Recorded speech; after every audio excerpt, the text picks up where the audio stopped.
Bonjour à tous, bienvenue sur Vie TV pour partager une fois de plus les choses merveilleuses de notre précieux Seigneur.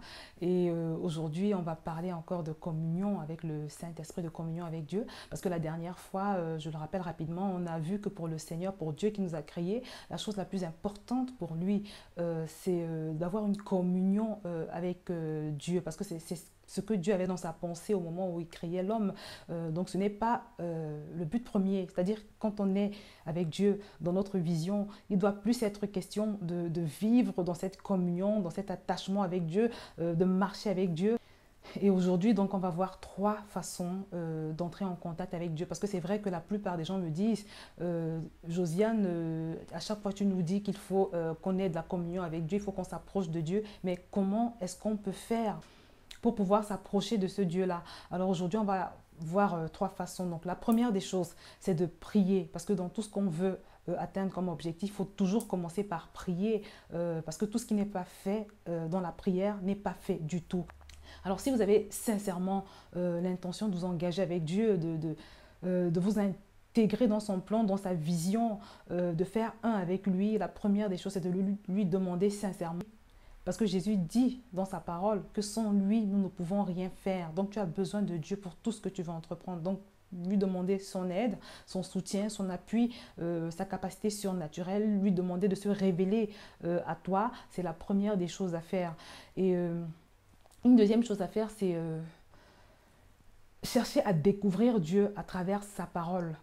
C'est-à-dire quoi? Méditer la parole de Dieu, c'est-à-dire la Bible, mais dans un esprit de prière, dans un esprit de révélation. C'est-à-dire lis la parole de Dieu dans l'optique de découvrir Dieu, de mieux le connaître. Il ne faut pas lire la Bible comme un pharisien ou comme, vous savez, comme un religieux. Et les religieux, ils lisent la Bible comme si c'était voilà un livre, un roman ou un livre quelconque. Ton but quand tu lis la Bible, ce n'est pas de t'informer au sujet de ce qu'il y a dans la Bible, mais c'est de pouvoir entrer dans le cœur de Dieu, dans les émotions de Dieu, de pouvoir saisir Dieu, de pouvoir capter ce que Dieu est, ce que Dieu veut, ce que Dieu a au fond de lui. Alors la troisième chose à faire, bien aimé, c'est de chercher à recevoir la révélation de Dieu, de qui est Dieu, au travers de personnes qui ont déjà réussi à établir ce contact avec Dieu. Je vais m'expliquer, pour mieux étayer ce que je suis en train d'essayer de te dire, bien aimé, je vais te donner un exemple rapidement. Bien aimé, la dernière fois que j'ai déménagé, c'est-à-dire au moment d'intégrer mon nouveau domicile, la personne qui nous a cédé la maison m'a informé que mon voisin direct était quelqu'un de bien. Donc, cette dame m'a donné un bon témoignage de mon voisin, ce qui fait que aussitôt que je me suis installée et que j'ai eu besoin d'informations, je suis allée voir ce voisin de manière spontanée parce que j'avais besoin d'informations. Et je suis allée le voir. Pourquoi? Alors que je ne le connaissais pas, parce que quelqu'un m'avait déjà dit que c'était quelqu'un de bien. Donc j'avais un témoignage, j'avais une base de qui est-ce qu'il, quel genre de personne il pouvait être, et c'est sur cette base que je me suis adressée à lui pour obtenir mon information, ce qui n'aurait pas été le cas si on ne m'avait pas dit que c'était quelqu'un de sympathique. Et donc je suis allée vers ce voisin-là et ce qu'on m'a dit s'est confirmé, c'est avéré que c'est quelqu'un de vraiment extraordinaire avec qui j'ai pu rapidement entrer en contact. Bien aimé, je te donne cet exemple-là pour que tu saches que en général, pour connaître Dieu, on a besoin d'un point de contact. Pour être en contact avec l'Esprit de Dieu, tu auras besoin de te mettre toi en contact avec quelqu'un qui va te révéler ce Saint-Esprit. Tu auras besoin de quelqu'un qui va te révéler qui est Dieu, de quelqu'un qui va, au travers de qui tu vas pouvoir percevoir Dieu. Parce que quand on porte le Saint-Esprit, quand on transporte à l'intérieur de soi le Saint-Esprit de Dieu bien-aimé, cet esprit-là est révélé au monde. On devient un point de contact pour révéler Dieu aux gens. Donc, je te conseille, je te propose de te mettre en relation avec les gens qui ont déjà eu la grâce de pouvoir entrer en contact. Là, je ne parle pas de religieux, je ne parle pas des gens qui enseignent la Bible. Parce qu'on peut enseigner la Bible sans forcément avoir ce contact avec Dieu. On peut enseigner la Bible sans forcément avoir une communion avec le Saint-Esprit. Donc ne te dirige pas vers toute personne qui enseigne la Bible, mais j'insiste, dirige-toi vers quelqu'un qui est rempli du Saint-Esprit, vers quelqu'un qui a un contact avec l'Esprit de Dieu, vers quelqu'un qui va te révéler Dieu.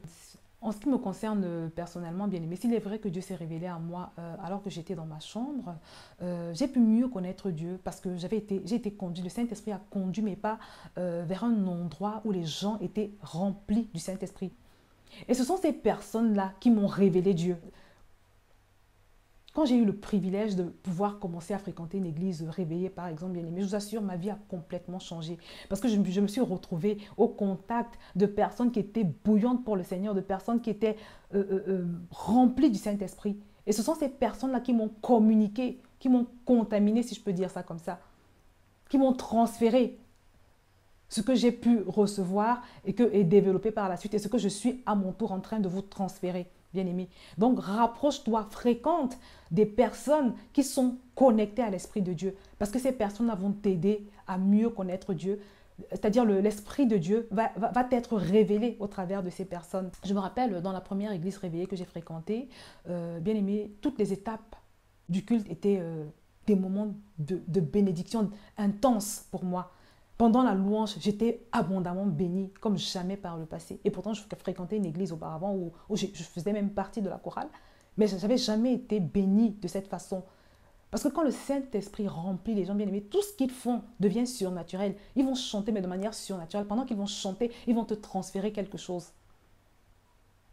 Pendant qu'ils vont simplement diriger la prière, tu vas être béni, tu vas être connecté à Dieu. Pendant la prédication va être un moment également où le Saint-Esprit va se révéler à toi. Parce que ces gens sont connectés à l'Esprit de Dieu. Donc j'insiste, bien-aimé, demande au Seigneur de te conduire vers un endroit ou vers une personne, un conseiller spirituel qui est en contact avec Dieu. Parce que quelqu'un qui n'a pas de contact avec Dieu, quelqu'un qui n'a pas de communion avec le Saint-Esprit ne peut pas te transférer ce Saint-Esprit, ne peut pas te révéler ce Saint-Esprit, ne peut pas te révéler ce Dieu-là. Donc, prie, fais attention au choix que tu vas faire concernant ton conseiller spirituel.